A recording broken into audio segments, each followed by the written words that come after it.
Well, I remember when I interviewed King Tone, who used to be the leader of the Latin Kings. Yeah. And he spent a bunch of time in prison. And I said, what was that last day like?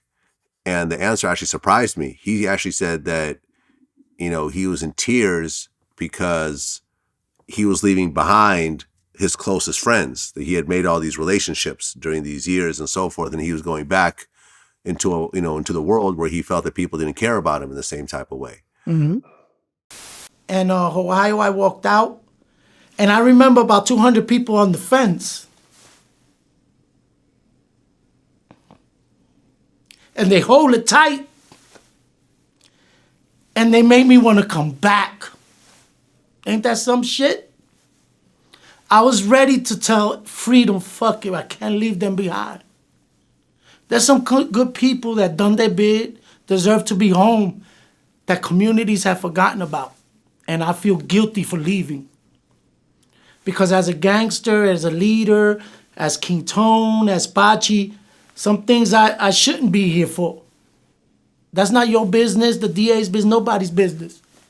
But some of them guys deserve to be home with me. Here you are, like I said, 39 years in prison. I'm sure you made friendships and everything else like that. Was there a level of like, damn, like now I got to go out in this world and I don't know as many people, and I have to now adjust to a whole different social structure that I haven't had to deal with before? Yeah, I've been going through that too.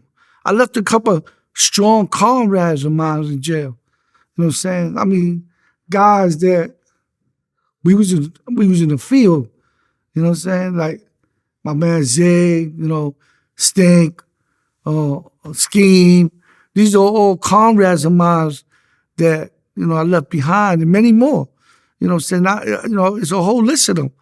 But I left good people that I got mad love for more than some people in my family, because these guys were here with me. Yeah.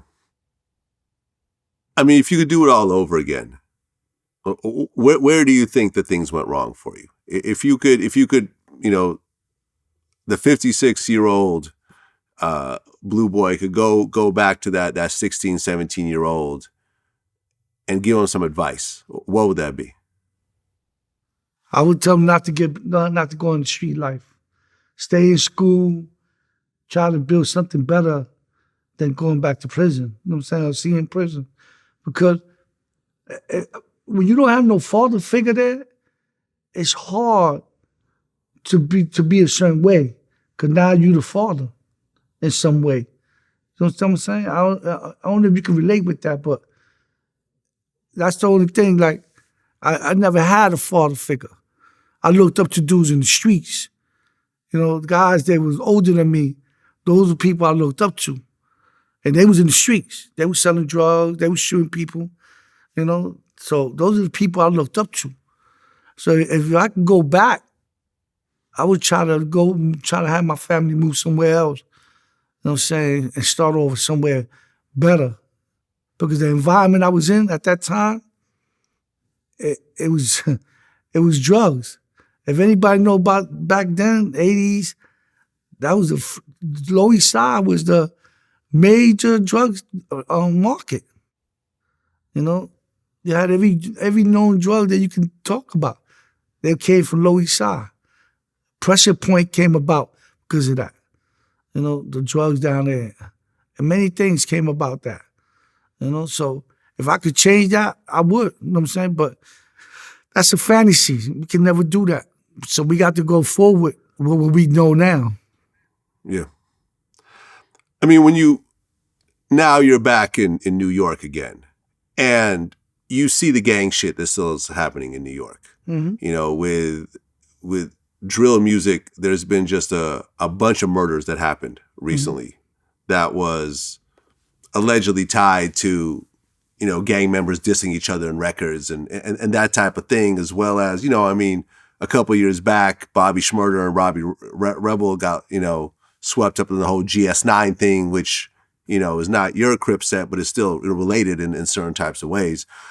And you see,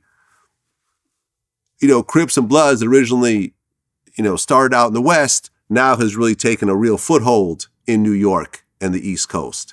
You know, as someone that's lived through all this and see it as someone who's older now, when you see the gangs and you see the kids and you see the murders and you see the prison time that everyone's getting, what is your advice to everyone that's going through this? And I feel like it's been getting worse recently.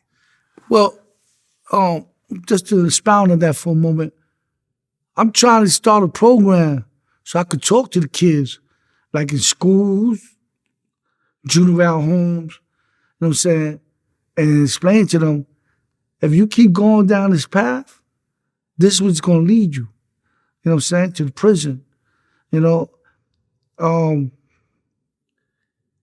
Violence is always going to be there regardless, you know what I'm saying. But if you could save one child or two, then I feel, you know, we did something, you know. My thing is to try to enlighten the youth on better ways to deal with things than just violence, you know.